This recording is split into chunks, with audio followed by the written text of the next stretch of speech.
Hello and welcome back to another video from Because Hobby. In today's video I'm going to be showing you how to paint the Blood Angel using the Warhammer Paints and Tools set. In the interest of cutting down some of the more boring parts of the video, I've decided I'm just going to tell you the paints we're going to use as we go along, and there'll be a list at the end as usual. So of course, because he's a Blood Angel, we're going to start off with Mephiston Red. So just pop a bit of that on your palette. You're probably going to need quite a lot because we're doing red over black, so you'll need to do about 2 or 3 coats.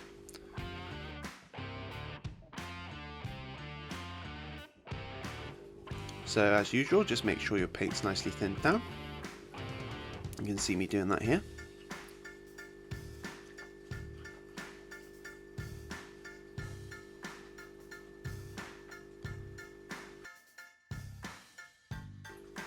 And once we know it's a good consistency, we're just going to start coating the whole model in red. You can, as I do, you can miss out parts like the bolt gun and the knife he's got in his hand. Yours may not have a knife in his hand, but mine does. Just make sure you're getting a nice even coat all over the model, letting the coat fully dry between each coat, and making sure that you can't see the undercoat through the red. It's very easy to spot this sort of on the raised areas. You can see the black underneath the red, and that's something you don't want. As you can see, this model here, he's not just from the Intercessor kit. I suppose I've kit bashed him with an Assault Intercessor body. I just wanted to make him look a bit more like Blood Angel-y, I suppose, sort of running into the fight with his knife out. But I'll get that done and I'll bring you back. Okay, so with the red done, and I've got some on my hand, we're going to move on to Abaddon Black. Now we're going to use Abaddon Black to, as usual, coat the sort of creases in the armour, the bolt gun, because he's going to have a black bolt gun, and the vents on his helmet, the vents on his power pack and his belt, any pouches he's got, just anything that needs to be black, we're going to just go over that with a nice coat of Abaddon Black. So again, just get it on our palette. I probably shouldn't be using that red water, but I don't think it really matters with black, but we're going to use that to thin down the paint. So as always, just making sure that it's nice and thin, you've got a good coverage. Test it on the back of the nail like me if you want to, and just get going on all those parts that need to be black. This is a good opportunity to cover any areas you overspilled with the red. For example, on the knife I sort of got a bit of red on it, so I just thought I'd make sure that that was fully coated black before I went on to the metal phase with that. And this isn't a fantastic shot, he is still in shot, but you can just see me there just being careful around his hand. Of course, the bolt gun, the pouches and the vents on his backpack. Just make sure you're getting all those areas, and I'll bring you back when I've done mine. So with all the black parts done, and my hands covered in black, we're going to move on to the next step, which is blue, Macragge Blue. We're going to be using Macragge Blue for the Purity Seal, because Purity Shields, obviously they're usually red, but that doesn't stand out very well on a Blood Angel. I've seen a lot of people do green Purity Seals, but I like the look of blue. A lot of people do blue, and I just like the look of it on Blood Angels. I think it looks good. So I only need a little bit, just make sure you're thinning that down.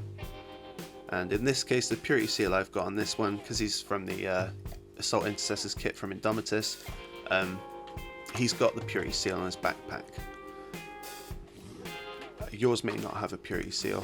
It's okay if it doesn't, you can just skip this step, but I'm getting it done here to show people who do have that. So you might need sort of 2 coats, similar to when we painted the Ultramarine, blue over black.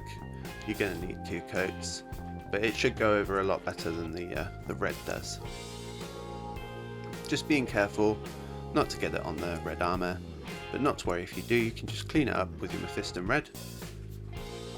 So I'll get that done, and we'll move on to the next step. Okay, so after a couple of coats, we're going to move on to painting his eyes. And for his eyes, we're going to be using Avalanche Sunset. I think yellow really stands out quite nicely against the red armour. So we don't need a great deal. you're just going to put a small amount on your palette. You're only doing the eyes, which I'm actually about to mess up a little bit. I'm just going to thin that down. As you see in a second, I'm going to make a bit of a mistake with these eyes. And line him down flat is always a good shout. He's just fallen off my painting handle there. But approach him from the back of the eye, just try and fill out that eye with whatever colour you're doing. I recommend yellow, but you can do whatever colour you like. Blue might look good.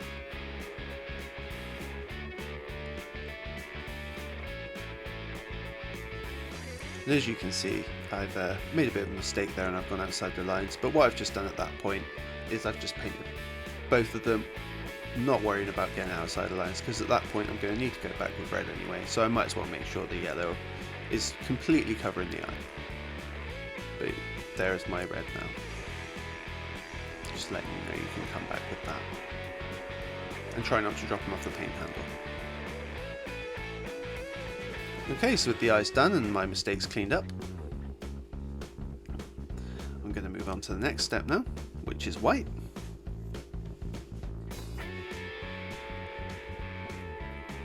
You're not going to need a lot of white for this step because we're just doing the paper of the purity seal, or the parchment, whatever you want to call it. So just take a little bit of white, you don't need much.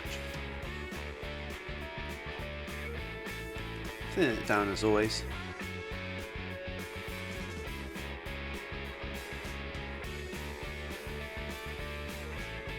What a lovely shot. Ah, there we go, I've moved it in.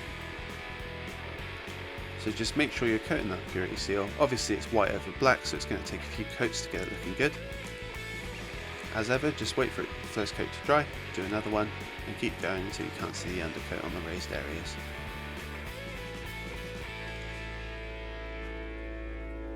Be careful not to get it anywhere else, but as with the eyes, we can just go back and tidy that up. It's not a problem. So I'll get that done, and I'll bring you back.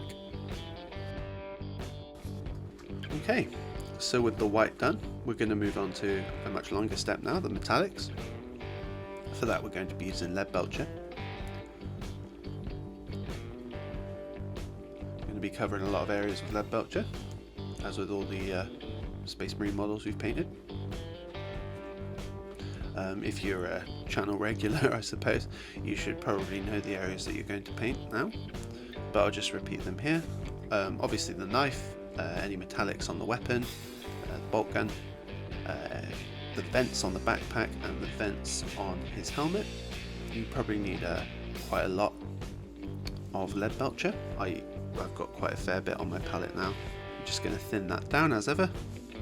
Once I'm happy with the consistency, I'm just pointing out my brush there on the end. If you twist the brush in your hand while it's lying flat on the palette, it helps to point it out.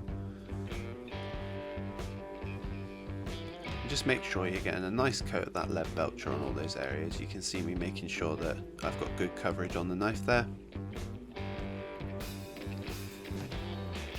Remember to turn the model to suit you. Don't try and bend the paintbrush around. Always remember that you can turn the model upside down, sideways, lying down, whatever you want to do that makes it easier for you to paint it. Don't feel like you have to hold him straight up in the air and move the paintbrush to suit. Move the model to suit the paintbrush.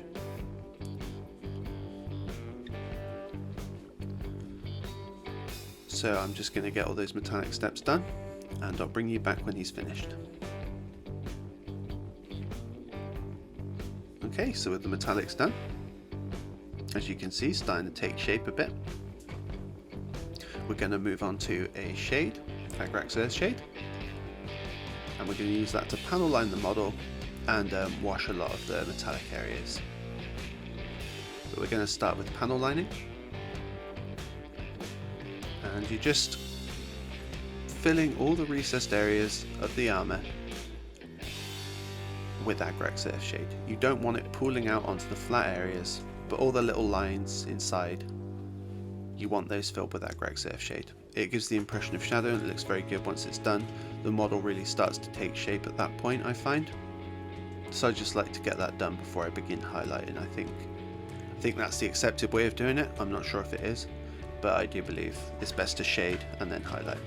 You can see me doing it there. I'm just sort of allowing capillary action to fill it, and I'll bring you back when I'm done. Okay, so with the recessed shade all done and everything washed, we're going to move on to highlighting now. As you can see, I'm spinning around on screen now. I think the recessed shade and the wash, it really helps. But for highlighting, we're going to start with Mephiston Red and Corax White. I'm going to be making a pink here to highlight the red. I've seen a lot of people say that pink isn't the best to highlight red. I've never really minded it, it's never bothered me, as long as it's not like a hot pink. As long as you're careful, you can always make it look good. It makes the red look a lot warmer, I find. But it's down to personal preference. If it's not something you like, you could always choose a lighter red. But as we're working with just the Paints and Tools kit, I'm only going to show you how to do it with the Paints and Tools kit, and that's going to be mixing white with the base colour to get a lighter shade. As you can see, I'm mixing a bit of red back into that because that was too much of a pale pink.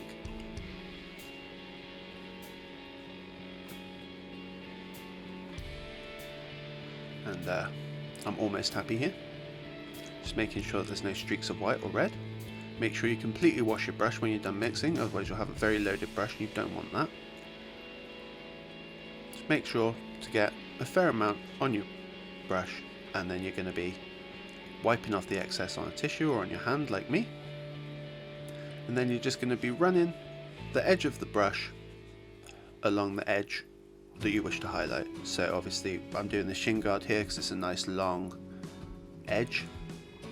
Just running it along back and forward until you can see a nice thin line of the mixed colour that you've done.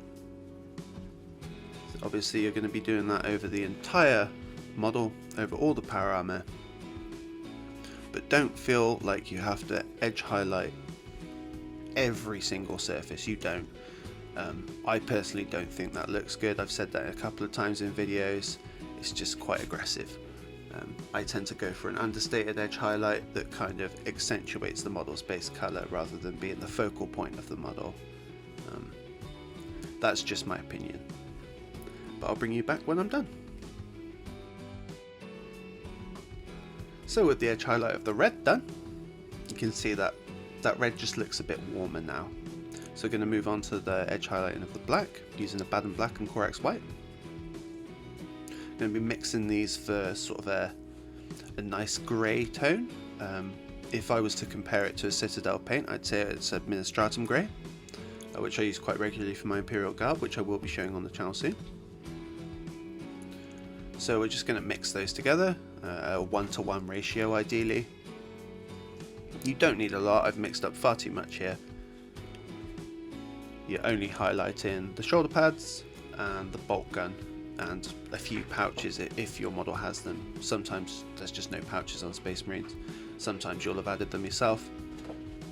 But just do what you're comfortable with.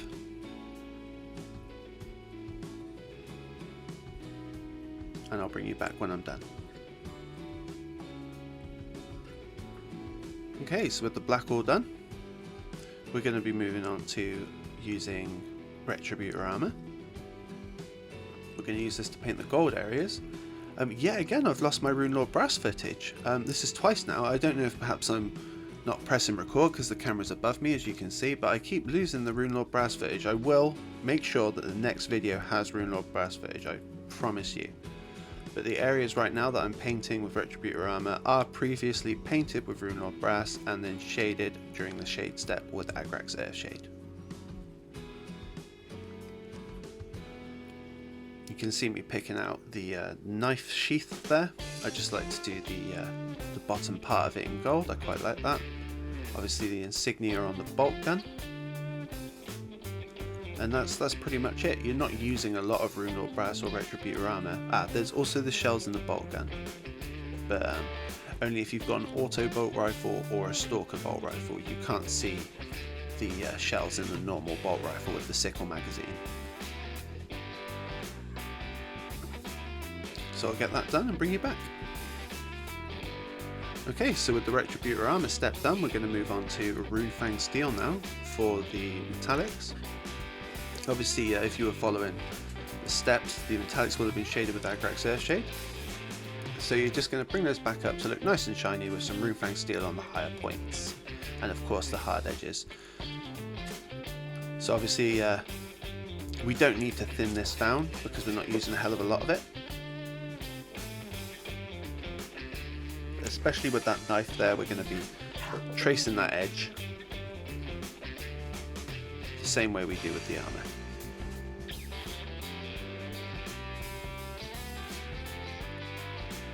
Just sort of try and layer it up along the blade a little bit. If you look at a knife, like an army combat knife on the internet, you'll see that they have a shinier edge where it's been ground to be sharp.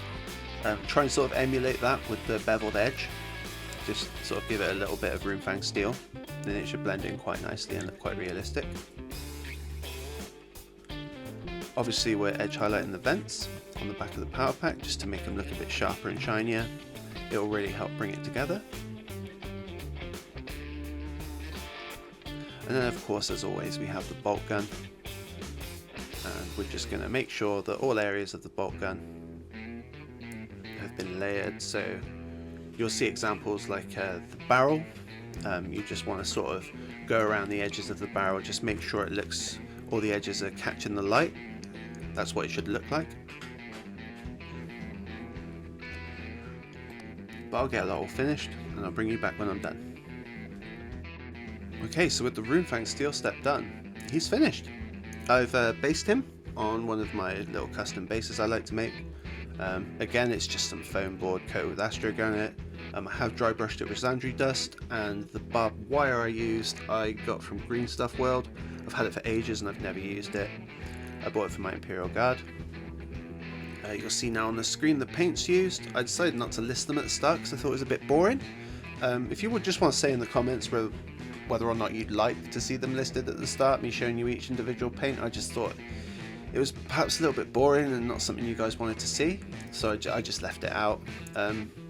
Obviously you can pause the video and just write down those or screenshot them, whatever it is you want to do. But I really do appreciate you guys watching till the end. It makes me very happy to know that we've got 5 subscribers and people are watching the videos. So far the most popular has been the Imperial Fist, which I was quite surprised about, but I'm very happy because they're my favourite. I'm more than happy to show a video of how I paint my Imperial Fist, because I don't use Avalanche Sunset. I like to use a contrast paint called Iandin Yellow. I then do some stuff with Flash Gitz Yellow, so they're more of a, I guess, comic book Imperial Fists, but I quite like the way they turn out. But I'm more than happy to share that video if that's something you guys would want. I've got an absolute ton of Intercessors I can paint, so I don't mind doing that. Next video now should be some Chaos. I've got a couple of Chaos Marines from Blackstone Fortress that I got hold of, so I'm going to be painting those with the set just for you heretics. And then I'm probably going to move on from the Warhammer paint and tools set for now. That's about all I could really think of doing for the moment with it, in regards to Astartes anyway. Polly's obviously working on Xenos factions and things, so you're going to see a few more from her. But I'm going to be moving on to painting stuff using my entire repertoire of paints. So you're going to start seeing those Age of Sigmar videos bleeding through now. A couple of more intricate things and some of my own armies. I'll probably show you my Imperial Fists, as I said, show you my Imperial Guard too, working on some Eldar, lots of things in the pipeline.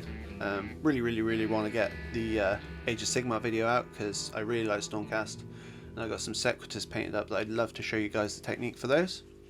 So let me know in the comments what you want to see first, because I'm happy to move some videos around. But for now, keep painting.